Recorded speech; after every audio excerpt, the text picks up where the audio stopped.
Hi, my name is Miles Nasel. We just got through with the 2017 NPC Desert Storm. And we're staying with the overall winner of the bodybuilding division. Your name, sir? Justin Miller. Justin Miller, you rock. And I'm really, really jealous looking at you right now because you look so fantastic. Oh, well, thanks. I appreciate it. I saw you at weigh-ins, saw you take off your shirt, Yep. and I'm like, oh, goodness, that is a man of quality. Didn't know if you're going to win, of course, but my wife even says so too. She goes, did you see that guy just take off his shirt? I go, I know, I'm so jealous. It looks so amazing. You look absolutely fantastic out there. Appreciate it. Thanks so much. I appreciate that. Hey, I also want to talk about something. At Miles Productions, we keep everything real. The state of Arizona, you keep everything real as your chairman. And I love talking about these things. And he was talking to my wife as we're checking the athletes in for Friday night prejudging. And I heard the conversation, and we're going to talk about it. We're going to talk about the elephant in the room. And as we hear words of politics and things like that happen. Yeah. Sir, can you tell us what you heard? That in Arizona, if you're not part of a group or you're part of a team, that often you're not going to place very well just because of favoritism and stuff like that. Sure. And those rumors are going to go out there like that. And by the way, across the whole country. Yeah, they belong to a personal training team, so they're going to get favoritism and all that. And I went over how we judge, and we're so proud that we judge in Arizona. It's a bullet point. There's probably, I don't know, what, 20, 15, 18 things on there? Mm-hmm. Say 18. Yeah, there's a lot. Yeah, there's a lot on there. And it lists everything that we do in Arizona, unique things we do in Arizona to protect the integrity of the judging. I'm so proud of that list. I put it in the entry form, as you guys all get. Yeah. I put it in the athlete package that's handed out to every single athlete, the check-in process. Right. It is also on my website. And they go, sir, Justin, if you read that after reading everything thoroughly, is there anything else we can do to protect the integrity of the judging in Arizona? And have you ever seen something like that before? And how did you feel after we talked about it? I felt good. I mean, a lot of the times, like I competed last year at a different state, and one of the judges there, we actually didn't get along very well. And we got in an argument when I weighed in, and the kid that beat me was less conditioned, and I even sent photos of side-by-sides and asked the judges what I needed to work on, and they would never respond to me. So, I mean, I feel like, and he was part of a team too, so I feel like a lot of these other states, if you're part of a team, you're going to probably place a little bit better just because of politics. I'm not saying 100% for sure, but I've seen it firsthand happen. So when I came here, it was nice to know that, like, everybody was just treated the same, you know what I mean? And there wasn't any favoritism. And I'm going to push back just a little bit what you say. Not to be argumentative, push back a little bit. A lot of it is perception. It'd be hard as far as, to me, I look at it as hard as politics. How do people say, what's the old saying? 2 men can keep a secret if 1 man's dead. Yeah. Right? It's the old saying. So I'm just going to push back a little bit because even though there may be perceptions that sometimes we don't control, it'd be awfully tough to fix the show. I just don't know how you do it. How do you keep everybody keep a secret and stuff? So, but there's probably some perceptions that doesn't look good. And Right, one thing I always say in our shows is very strong in Arizona is that perception's 99% truth until proven otherwise. So now, are you with the team? No, I'm not. Nobody's training you. No, I did everything myself. Then it's impossible for you to win. How did you do today? I did good. I took first in bodybuilding, and then I took overall. Yeah, so you did pretty good. That's kind of my point is. And as a matter of fact, I told him too, and I addressed it to the prejudging audience tonight. I'm sorry, not the audience, the athletes. Right. We talked a little bit, and I said, you watch these interviews, you go back and look at these interviews, they're all on my website for years now. And we've had quite a few people that were not affiliated with the team, quite a few people affiliated with the team. So let me say this across the country, the whole United States of America. Yes, if you're affiliated with a team, and the guy is an amazing trainer, and the people are helping amazing trainers, and the people coming to see you, you know, they're trained well and they know what they're doing, so they're going to do well. But it doesn't mean they automatically win. There's no such thing as automatically winning. You got to bring it. Here's a gentleman like Justin here. We've had quite a few people, and other states as well, have no team behind them, and they win the overall. So that kind of put that myth to bed, did we not? Yes, it did, for sure. Yeah. Yeah, So anyway, I'm just real. I keep things real. Yeah. Maybe I shouldn't, but that's my kind of personality and bring things out in the light. Hey, back to you now. Okay. So how many times have you competed? I've done like, I think like 8 or 9 shows. Oh, so you're a veteran. Cool. Not really a veteran, I would say, but yeah, I've done a couple for sure.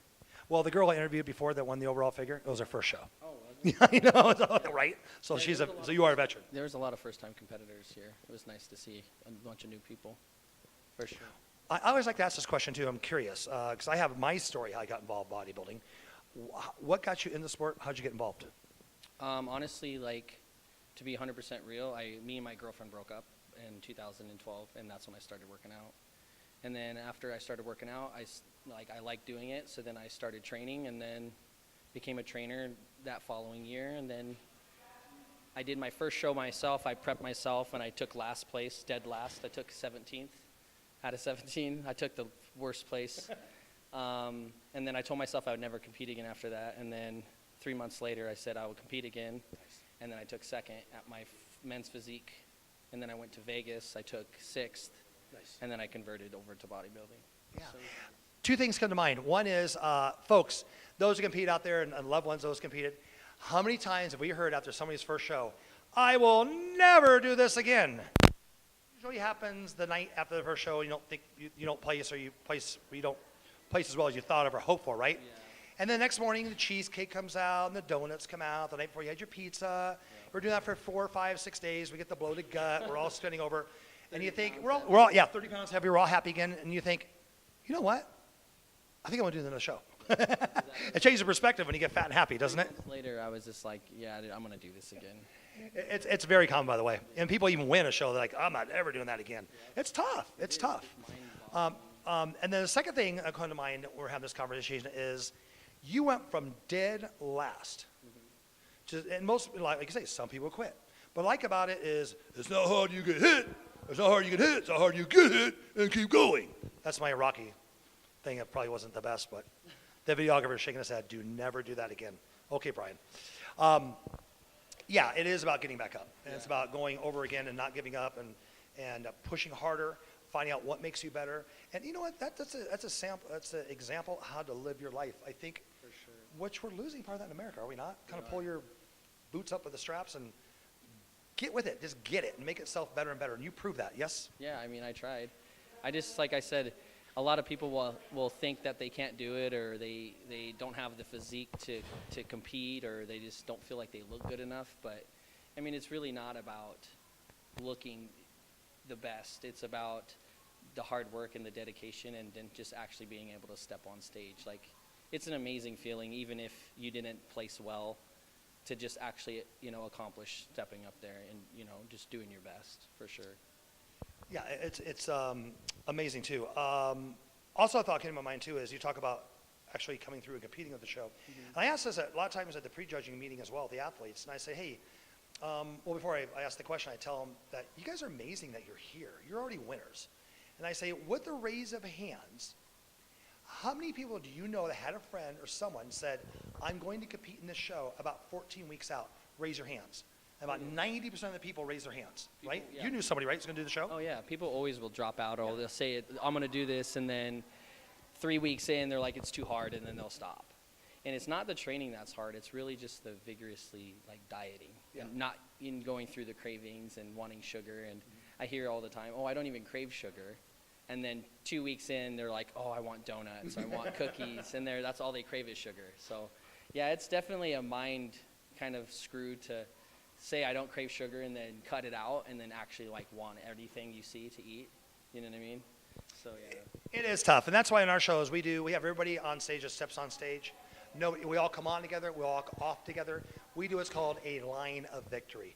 We all walk off together, we all come on together, because everybody is a winner. I love that part. I watched the Phil Heath interview after he won his 7th Olympia this year in 2017. Very motivating speech.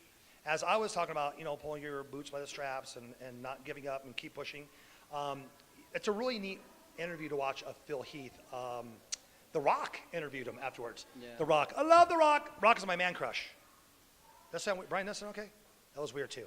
Well, it's the new millennial. I think you can say man crush now and still be, my wife still feels secure, honey, right? Kinda. Anyway, love The Rock.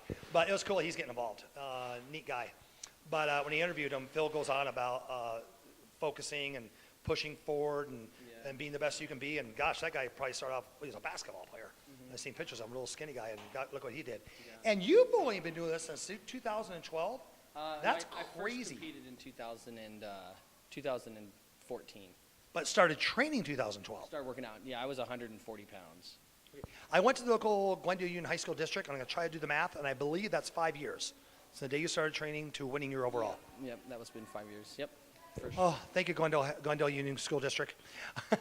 But yeah, that is a very short amount of time in this bodybuilding world. You are absolutely a baby in this sport as far as putting time on. I appreciate that. Yeah, I mean, it's just like I said, if you put your mind to it and you really dig deep and just tell yourself, I'm not going to quit, and just keep pushing forward, the results will follow. You know what I mean? That's what it's about, for sure. Absolutely. I think we're going to wrap things up. We're getting into the weeds here, which is good. I have a million questions to ask you. I am very, very impressed with your physique. It's beautiful, it's big, it's shredded, it's nasty, it's aesthetic. You got that package that fits all those criterias. It's amazing. If this is 5 years worth of lifting, think what 5 more years is going to do to this kid. I see big things in this future. I really, truly do. Now, are you thinking about going into bodybuilding and taking the next level, or are you going to stick with men's classic physique, which I know you had a tough time making weigh-ins, so you're limited as far as the weight. What direction do you want to go next? Well, honestly, I was going to pursue bodybuilding because I've always wanted to just be the biggest dude everywhere I went. But now that I see a lot of the more bodybuilding, old school bodybuilding era is more of that classic physique look. So I think honestly I'm probably going to transfer over back to classic and just try to put on a lot of size and then just really just get conditioned so that way I can still make weight. Nice. And then I started the first year, let me back up. We do a judging clinic every February over here in Arizona. And it's open up to everybody. And we put slides up on the wall when we talk about different physiques and how it fits the different categories